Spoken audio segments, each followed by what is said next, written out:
You're listening to the AfterBuzz TV Network, now the largest new media platform on the web, and your number one source for after-show entertainment. Very good, Keith Johnson. From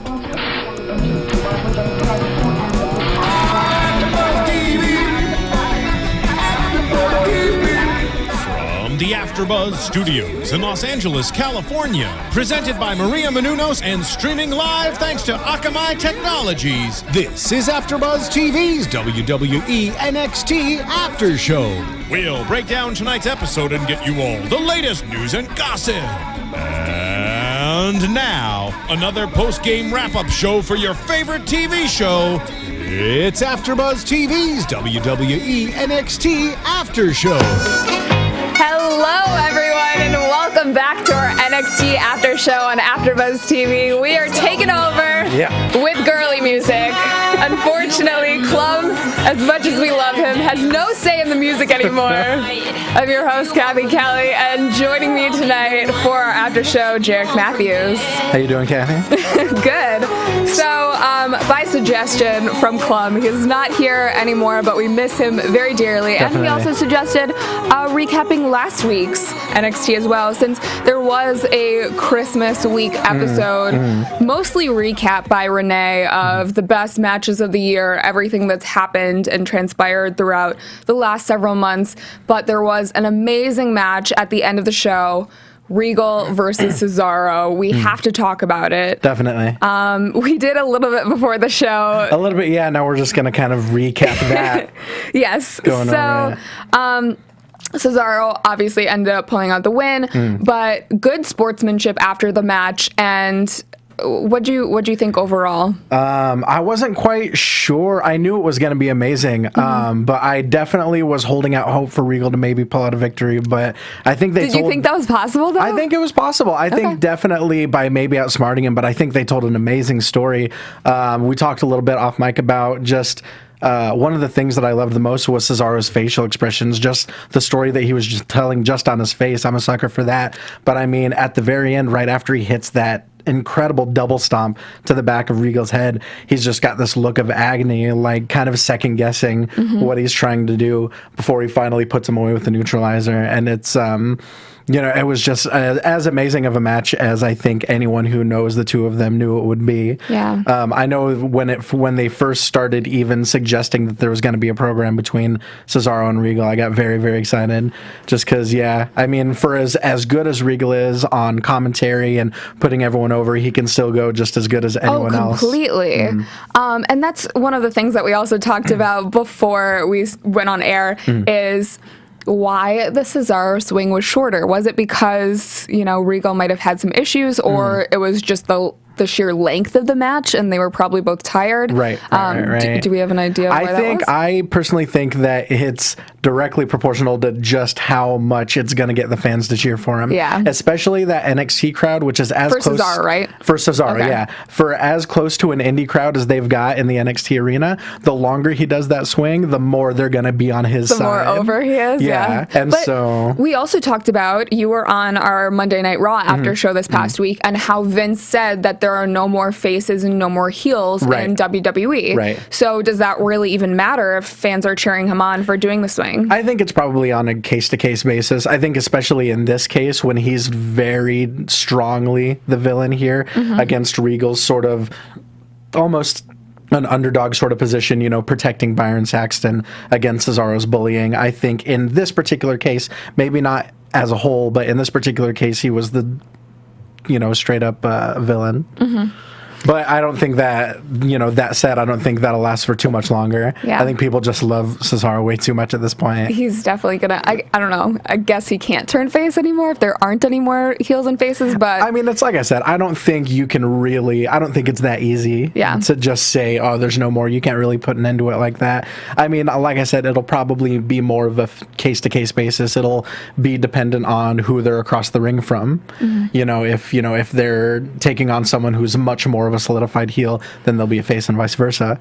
Yeah. So I think he could still, I think when the day comes where he finally gives the swing to Zeb Coulter, I think the entire universe will be 100% amazing. on board. By the handlebars of his mustache, just swings him around. I think I see that happening, definitely. I have really been enjoying Cesaro coming down to NXT so frequently, though. Definitely. It's, I mean, the past several months, just the caliber of matches down there has gone up significantly. Exactly. I mean, the talent that NXT has just with their exclusive talent pool is off the charts. Mm-hmm. So that amplified by the fact that they're, bringing all these main roster guys down Natty, here. Absolutely. Tyson and Kofi. Kidd, Kofi, Cesaro, everyone. Yeah. That 2 out of 3 falls match between him and Sami Zayn, I can't remember a single main roster match that was better than that match. And the fact that it wasn't nominated for a Slammy for Match of the Year made me kind of sad. They did mention tonight, though, that there have been amazing matches. And I think they even mentioned that NXT has kind of become like the staple for NXT is the 2 out of 3 falls match. Yeah, and that was something that I didn't even realize until they started talking about that. Which has happened many times over the last several months. Exactly, and I think that that's cool that NXT has its own little, traditions to maybe adhere to, because you really never see 2 out of 3 falls matches anymore. Yeah. And so I think we might have seen one on a pay-per-view for the main roster recently, but that's about it. But yeah, now that it's becoming a sort of regular thing, I think it's very... I think it kind of shakes things up without having to introduce any real gimmicks into it. It's not a huge stipulation. It's just, yeah. So, this week's episode was another great episode. Super solid episode, absolutely. And starting with one of my favorite things, the announcement that Tyler Breeze is in the building. He is in the building. That's my favorite. I love that his persona encompasses so much that it's now part of the show. Completely separate from him. They say when he's there, they say when he's left. That's just such a little thing that keeps him in people's minds that I really enjoy. And he has a new seasonal residency I noticed that in Brazil, not purple Milan. clothes as opposed to his regular pink, and a new iPhone case. There's so many new things. Absolutely. New year, new everything. You have to reinvent yourself. Exactly. In the industry. Exactly. And if there's anyone that's going to be reinventing themselves quite a bit, it's Tyler Breeze. So let's start off with right after they announce Tyler Breeze has entered the building, Lana emerges and intros Alexander Rusev, his challenger, of course, Kofi Kingston. So let's talk about this match. I mean, there's an amazing part when Kofi was on the top rope, Lana distracted him, and Rusev ended up getting the win. That was obviously the end of the match. Right. But any other highlights that stood out for you? Not really. I mean, I knew this match was going to be super solid. I knew that definitely Rusev needed this win more than Kofi did. But injecting Lana into it, I think, was a good choice in that it didn't make Kofi look as weak as just losing to Rusev cleanly did. There was that X Factor. There was the distraction, throws him off, locks in the accolade, and just a little bit shorter than I had anticipated, but a really, really good match. He has had a lot of high-profile matches. He had the one with Dolph Ziggler months ago. Yeah, and I've heard a lot of talk that he is being potentially brought up to the main roster next. Right. He is the next guy from NXT to go up. Right. And I heard that as well. And it's something out of all the people in NXT, I wouldn't have really pegged him to be the next one that they would want to bring up. No, but... Who would you have brought up first? I'm actually surprised that they haven't brought up Leo Kruger yet. Okay. I think that the past couple months, there's been something missing for me with him, and I don't know if he doesn't fully believe his character or something, but the past couple weeks, he has completely turned that around, and I think that he is he is ready to go up to the main roster. Right. Alexander Rusev, I think that they're definitely behind him, and he is that powerhouse that they look for. Right, and the fact that he was able to get out of the group setting, get out of the Legionnaires, get away from Sylvester Lefort, as much as I love Lefort, I think that giving him Lana is it's better for him. It makes him more memorable. Right, exactly. I do miss the whole breaking the piece That's of so wood funny. over. That's exactly what I wrote. Why don't here they on do my that? That's notes. so. It's such a simple thing, but Right. it's It was so unique. Writing the name of the opponent. Yeah, I had wrote. That was one of the first things I wrote down.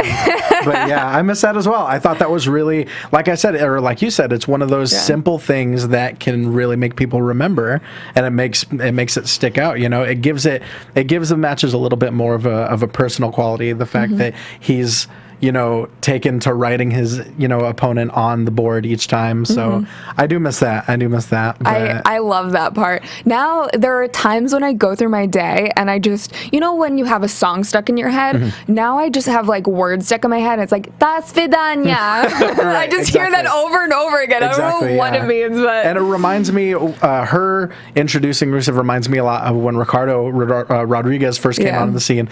And pretty much every introduction was exactly the same. To where now you kind of remember it by rote, you know. But yeah, I thought it was a solid match and definitely did what it needed to do. He's looking crazy powerful, and yeah, as we mentioned, he's been going to a lot of live shows, so it seems like he's next on that in line to be brought up. So, backstage, Devin Taylor interviews Sylvester Lefort. He says that he needs new clients, and first up, Bull Dempsey comes out. Poor Bull Dempsey. I haven't seen him in hot minute. But yeah, he comes out, and Lefort immediately says, no, too fat. Get out of here. So sad. Damn. That's harsh. That's rough. And then Mason Even got Ryan his chains comes out. and everything. I know. It was all dressed. And then you're just gonna call him fat? Come on. And Mason Ryan comes Mason out. Ryan, yeah. And Lefort gives him money, and then Ryan stuffs it in Lefort's mouth. I thought that was funny. I thought that was a solid, funny segment. I can't remember the last time I've heard Mason Ryan speak. Has he? In a promo? Yeah. But he's one of those guys that I'm so surprised that they aren't doing more with. Like the fact that even this was a rare sporadic appearance on NXT. They just brought him back recently. Or, I don't know, it seemed like, was he injured or something? I feel like there was some injury where they just brought him back to tapings recently. Right. So, but I mean, yeah, I can't really think of anything that he's done of note on the main roster since he was in the Nexus. Yeah. So, and I mean, to have someone that size go to waste, I think is unfortunate. Not something that they would usually do. Right, exactly. Yeah. I mean, it was good to see him again in any capacity, but yeah, it was a solid backstage segment. Yeah, it was funny, short. I thought Sylvester Lefort's his facial expressions, especially when Mason Ryan shoved the money into his mouth, I thought that was really funny. So good. And I love that it was a $1 bill. All this money. Because he's cheap. Right, exactly. Just hitting that home. I love it. Let's move on to Natty versus Emma for the #1 contender spot. They mentioned on commentary, you know, why did Natty get this shot against Paige for the women's title if Emma was the #1 contender? And then Emma came out, confronted Natty, and challenged each other for another #1 contender spot. Exactly. Didn't quite make sense, but I do enjoy seeing Natty in matches on NXT. Absolutely, and especially against someone like Emma. I mean, this match was really, really good. Her match against Paige a couple weeks ago, phenomenal. Definitely. This match, very solid as well. And I know we talked about this on the Raw after show, but it's insane how much better the NXT Divas division is than the main roster division. They're all ready to go up. Really good, yeah. But this match definitely was no exception. You know, Natty taking time out to sign a sign on her way to the ring. I like that it's more of a personal atmosphere at NXT. It's a smaller crowd. They can do stuff like that. It reminded me of Brett putting the glasses onto a fan when he would come out. Yeah. So on commentary, Regal says that he gives Natty's marriage to Tyson Kidd 8 months. I gave it 8 months. I like that. That's a bold claim. I thought that was funny. Definitely funny. And he referenced it throughout the match. Huge chance. Let's go Emma. Let's go Natty. Definitely, yeah. Everyone was cheering for both of the girls. And then Emma reversing the sharpshooter was one of the highlights of the night for me. Right. Just comes back with the Emma lock, and Natty ends up tapping. Emma wins. Huge win. And there's for just Emma a lot of really solid submission work in this match. You know, they mentioned on commentary shades of Tajiri locking in the tarantula, but then at the very end, that finish. I mean, there was a really exciting finish. It was so smooth from the kick out. I thought the small package was definitely going to be the finish, but it was such a smooth transition from that kick out straight into the deathlock. I thought was really, really good. Yeah. Overall, ridiculous. And that discus lariat from Natty. That's a move. I don't care if Luke Harper does it. I don't care if Natty does it. Always a huge pop for me. Yeah. And I always love, we talked about a couple weeks ago when you weren't here on the NXT After Show that there's something missing from Emma's gimmick was the general consensus. But tonight, I mean, her entrance is always so fun. And yeah, and I think they've done a pretty good job of establishing over the past couple months that there is that serious side that she's just the female Santino. That's what she is. Right. But is it bad that she's a more credible threat than Santino is at this point? Like, I think they've definitely solidified her as, I mean, if nothing else, the number 2 diva behind Paige in NXT. I mean, she's the number 1 contender again now. Right. Now again. Yeah. And I mean, back to what we keep saying about, you know, the shades of gray. Paige, throughout this whole thing with Natty, showed a lot of kind of heelish tendencies. Like, she was kind of a jerk about the whole thing. I think that when Paige eventually gets brought up, she's going to have to be brought up as a heel-ish character just because they have so many girls. All of their Total Divas have to be faces. So that's where else is she going to fit in? Right. And I mean, really, with how often that they switch the divas on the main roster, she could be face one week, heel the other. You know, we'll see. That's just a girl's mood swing. Exactly. That's what it is. It's normal. So after the match, Natty grabs Emma's hand and holds it up. And the second example of the night of an NXT wrestler getting the win over a WWE wrestler. Huge win. I like having the camaraderie between the two, even though it is a face-on-face match that they're usually really awkward. This one had so much energy, and I love the storyline behind it too. Right, it was so competitive, and they showed such sportsmanship afterwards that it was just overall, from beginning to end, really fun to watch. Definitely. Let's move on to Renee Young introducing the first ever NXT sing-off. Yes. So excited for this. We did get a sing-off on Raw a couple weeks ago. But see, that's the thing. And that's, I think, is such a sign of how good NXT is right now, because if there's ever the word sing-off on Raw or SmackDown, immediate eye roll, don't want to watch it. NXT between people like Big Cass and Aiden English, everyone I'm there was cheering. Every second of it, absolutely. It was so good, and too. The whole segment was, I mean, we'll get to the rest of it.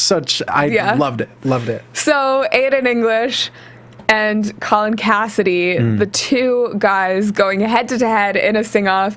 Aiden sings Opera Italiano to kick it off, and then Cass follows up with Oh Johnny Boy, but instead sings Oh Aiden Boy, your pipes are failing. I thought this was so... words. I mean, I think if there's anyone that can turn that NXT crowd against Aiden English, because they love Aiden English. Oh my gosh, the volume of roses that get thrown into the ring after his matches is incredible. Do you think that NXT provides those roses, or is it fans buying them? I don't know. I think that it's NXT providing them. I think even if they did, I think these are the kind of fans that would bring him anyway. Yeah, they're so hardcore. This is a crowd that just really enjoys people that are good, whether they're supposed to be heels or faces. They really love cheering for Aiden English and throwing those roses and chanting for encores. But I think if there's anyone that's just a little bit more over that can turn him into a heel, it's either Enzo Amore or Big Cass. I love it. And to be honest, when they first debuted, I didn't think Big Cass would be able to get over without the help of Enzo, but he showed a ton of charisma in the segment. He has personality. I think that the second time he went up to sing, he was a little bit nervous, and you could tell, but pulled it off amazingly. Yeah, this whole segment was great. Absolutely. So after the Oh Johnny Boy, Aiden upset and sings another song. Cass then comes back with a rendition of My Girl. Right. You suck. I thought that was genius as well. And I thought the way that it ended, I think it ended right when it, should have. I don't think it went too long or too short. And I think it perfectly extended this rivalry. Good comedy and good storytelling. Exactly. In one segment. Exactly, because they transitioned so smoothly from comedy to showing that ruthless side of Aiden just taking out the Cass, leg. Yeah.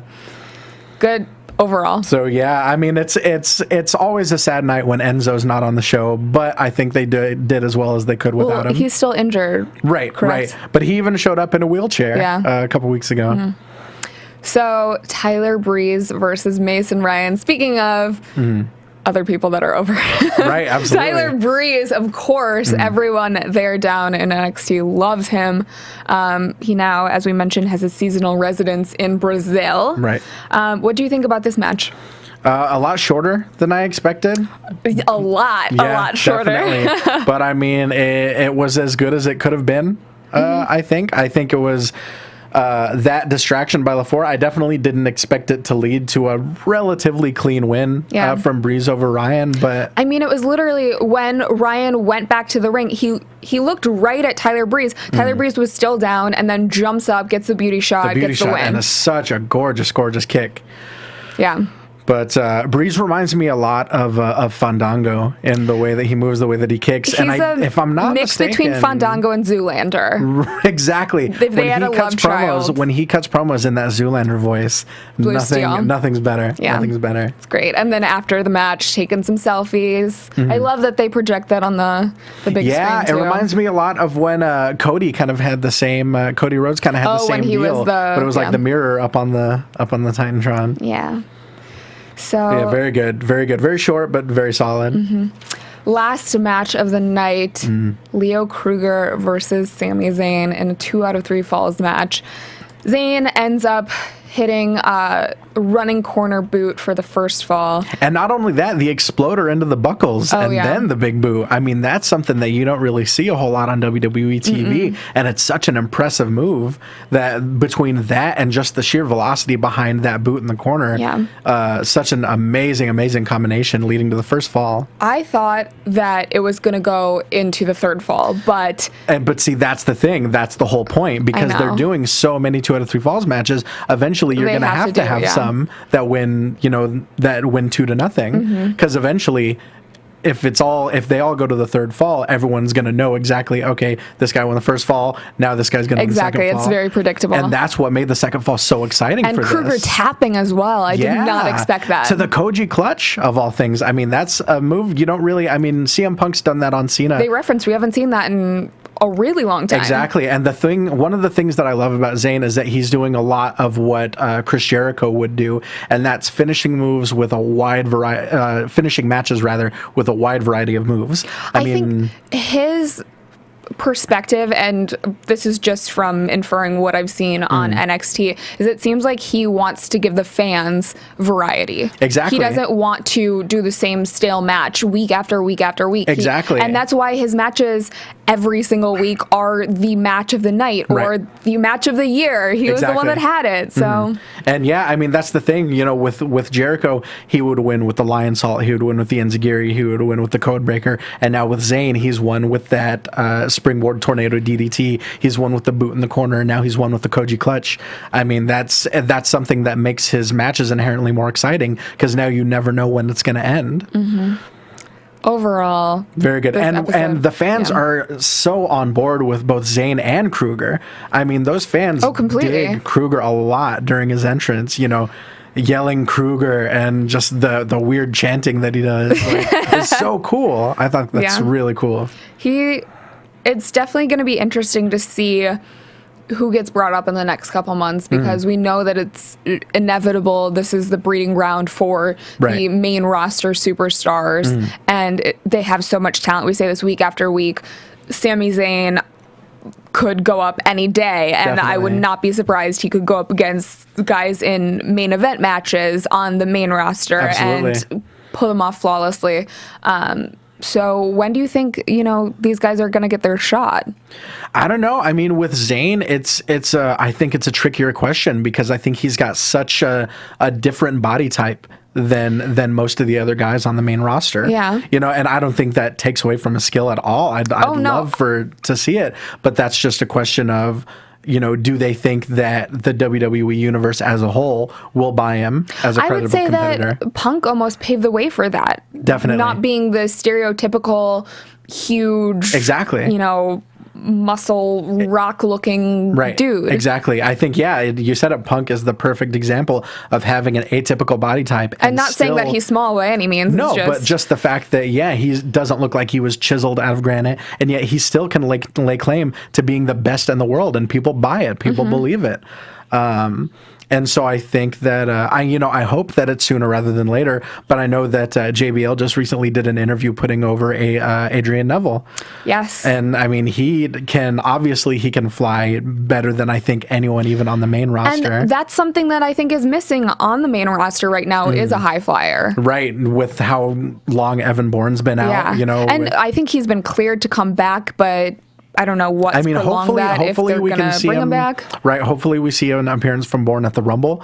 But I think, that would be cool. Maybe that's what they've been waiting for. There could be. I know he tweeted something sort of insinuating a possible Rumble appearance, but that may or may not come to fruition. But I think Adrian Neville, I mean, just that thing that he does when he's in the corner, a guy rushes in towards him, lifts his legs up over him, and then does the double head spring just 2 times in a row.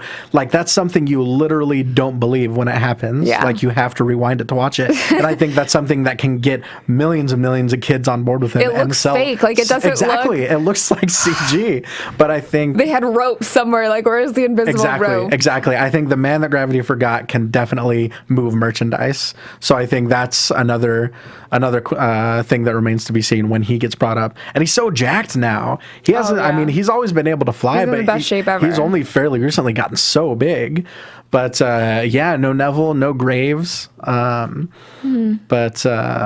But yeah, I think seeing really anyone from NXT brought up to the main roster would be incredible. I think immersing them into that environment. It's great seeing Xavier Woods being brought up. Oh yeah, and so the most recent definitely of people to be brought up.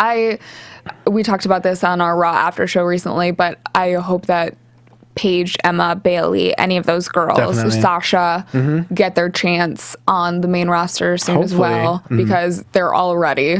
Right. And then, it's just, I guess, finding a spot for them where it's going to work. Yeah, we'll see. Hopefully soon. So, overall thoughts of this week's NXT? I thought this was one of the best episodes that's happened in a long, long time. They keep getting better.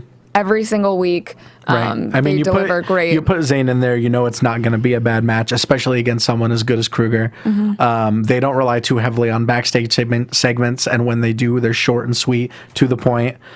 And I think they have a lot of what we were talking about on the Raw after show, where it's gimmicks that are clear cut, that are easily identifiable. Aiden English, he's a singer. Enzo Amore, he's this annoying little guy from Jersey, but they can get it done, and they're so entertaining at what they do that these fans can't help but love them. And hopefully extrapolating that, hopefully that's also true with the WWE universe.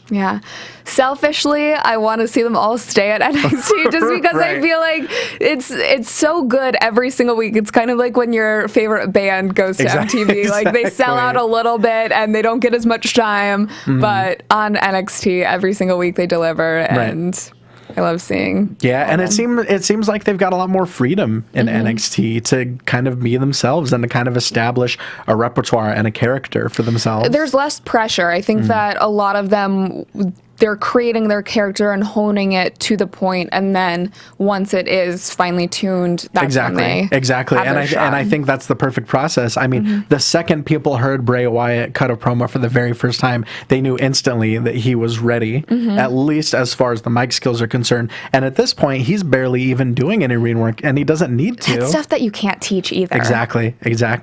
He can, like we talked about, he can cut promos and he can make you believe it. Even though it's such an out there gimmick, he really, really makes you believe it. And that's why that gimmick won't get old, because he believes it. It's not something, where given it and then they have to run with it. Exactly. It doesn't always work out. Or Right. it works out for maybe 3 or 4 months and then gets stale. Right. Definitely. There's no way Husky Harris would have gotten this over.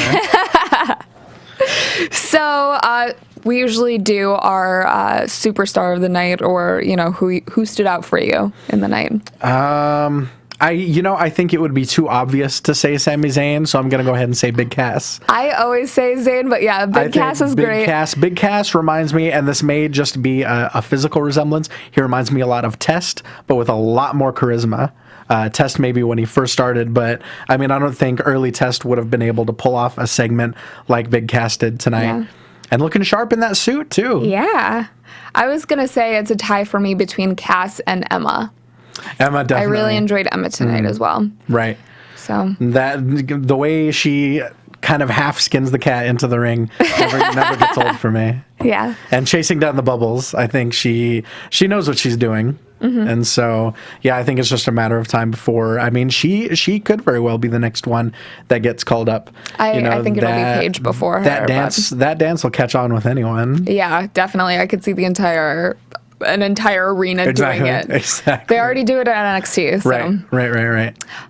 We would love for you guys at home to subscribe to our after show for NXT. I think that wraps up tonight. Yeah. But if you're watching on YouTube, then take 30 seconds, go over to iTunes, subscribe, rate, and comment. You can find us under AfterBuzz TV, along with all of our other wrestling after shows and other after shows that are pretty much anything on TV. We have a show for everything from The Walking Dead to Bachelor to, I don't know, whatever shows you guys watch. Love and Hip Hop. Absolutely. You watched that one? No, but I was enjoying that show before we went on Monday. Oh, okay. That after show was entertaining. I was like, I just want to watch the after show. I don't really care about the show. I know, they're good. We all have fun here at AfterBuzz, so please rate, subscribe, comment, and then tell a friend, because that's how we grow here at AfterBuzz. And then if you like what you saw, tweet us. Where can they find you on Twitter?